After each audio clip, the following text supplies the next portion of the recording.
Čaute, tu je Peťo, a.k.a. Paťo a práve ideme na Costa Negra, volá sa to na Costanera, aby sme neboli rasisti a ideme z tejto zastávky. Pozrite sa, ako je vyznačené na zastávke, ktoré busy tu stoja. Takto je to napísané, takže welcome to Buenos Aires a ideme si tam dať asi najtypickejšie argentínske jedlo, ktoré sa volá choripan, čo je niečo ako hotdog, ale namiesto párku je tam chorizo, čo je taká klobása, alebo ako to mám nazvať, a je tam tzv. Chimichurri salsa, tak som zvedavý, pretože som hrozne hladný a bude to dobre, dúfam. Plný bus, baby.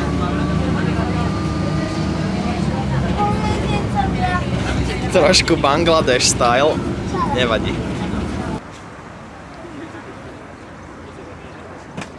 Dorazili sme sem a pozrite, aká je tu rada na choripany.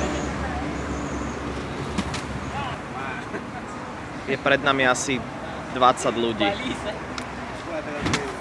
Toto je jeden z hlavných rysov Argentíny. Všade sa strašne dlho čaká.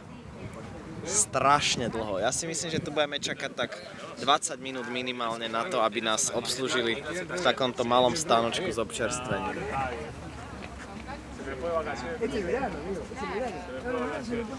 Tak čakáme. Prešla pol hodina a stále nie sme na rade. Ty kokos. Asi po 3/4 hodine sme konečne dostali naše choripany. Tak toto vyzerá. A ja som tak strašne hladný, konečne. A je to tu úplne krásne. Idem sa nažrať.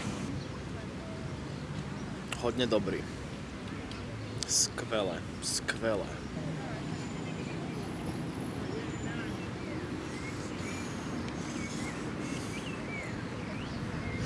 Perfektné.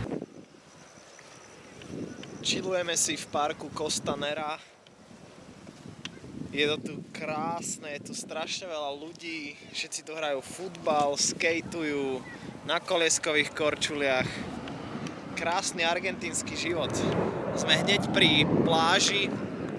Je tu more naokolo. Krása.